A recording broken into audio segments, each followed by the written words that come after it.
们接着来看开机电路中主板元器件损坏的故障现象和修复方法。这里是 RTC1010中电路部分，有个106并联电阻、实晶振、谐振电容以及南桥内的振荡器，其中任意一个损坏都会导致晶振不取振、主板不开机的故障现象。这个实兆的并联电阻一般不容易损坏，如果出现阻值变大、开路的情况，我们用相同阻值的更换即可。实晶振因为在未加电和加试电的状态中都参与工作，24小时不休息，所以很容易老化损坏。它的更换方法跟电极电容的拆卸方法相同，用恒温烙铁先拆下固定架，再取下2个引脚。我们尽量选择质量好的来进行代换，以使系统的时间精准。它旁边的2个谐振电容损坏率也比较高，如果产生漏电或者击圈现象，我们必须要用相同的进行更换。排除了106贴片电阻、实晶振和谐振电容， 32.768千赫兹的晶振仍然不起振，就肯定是南桥内的振荡器损坏，需要更换南桥。我们前面已经做过详细的介绍，这里就不再重复了。我们再往下看南桥到 PSON 的贴片电阻，南桥到 PSON 的3节管。当我们按下 PWR 门电路的触发 IC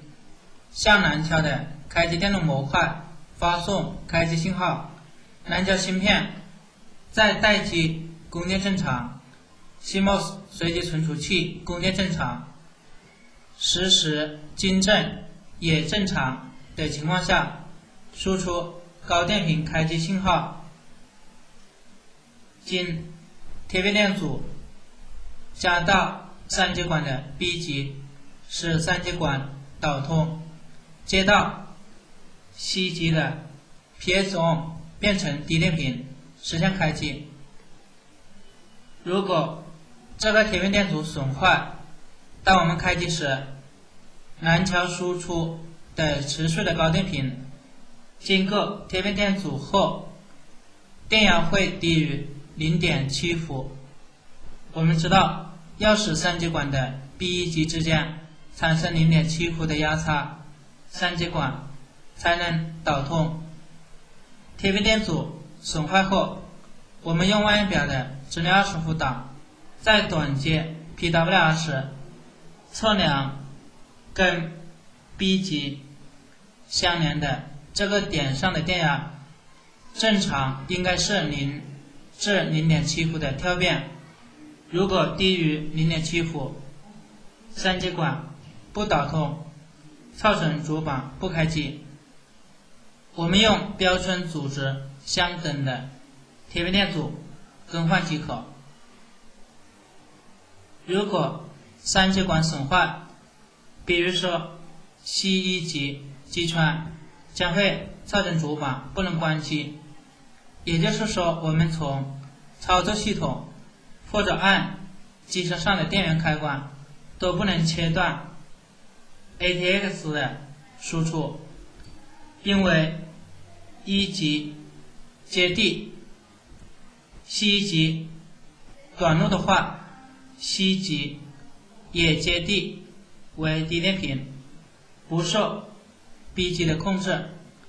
所以只要接上 ATX 电源就开机，而不能关机。我们来用电路图形象说明一下 B 极是水龙头的开关， C 极是接水管，一直有水， 1极是地面。平时我们只有通过开关才能将血管中的血流向地面。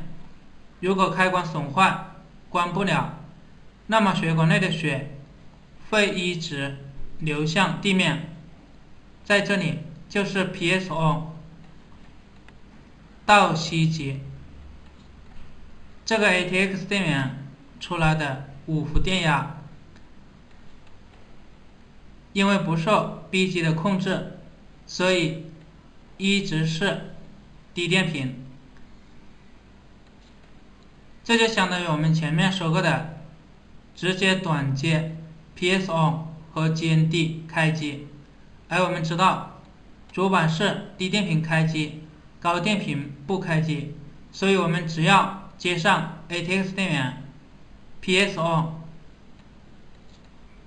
就一直是低电平。而通过 PWR 关机时，因为南桥输出的控制电压过不了，所以造成加湿电就开机而不能关机的故障现象，这是情况一。还有一种情况是开关损坏，开不了，血管的血流不出来，也就是说南桥加过来的控制电压无法使三极管导通。 PSO 永远保持高电平。我们用望远表的质量手不打，在短接 PWR 时测量 B 极会有一个正常的电压跳变，但是测量 C 极电压会一直为5伏高电平。那么这种情况就会导致主板不加电的故障现象。这两种情况都是三极管损坏，我们要相同型号的三极管更换即可修复。最后是5USB 到 PSON 的贴片电阻， PSON 相连的贴片电容。将望远表全是分明档，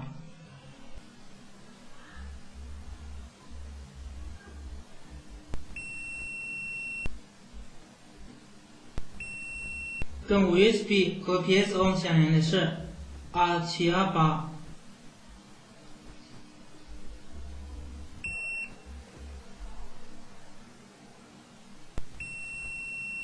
跟 PSON 相连的贴片电容是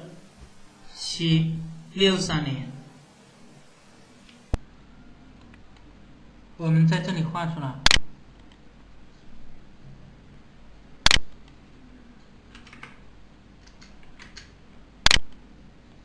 超越 R 贴片电阻，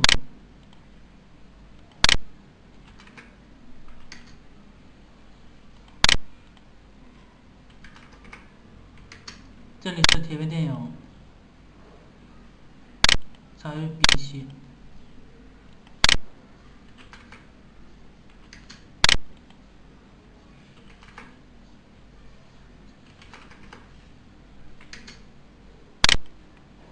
另一端接地，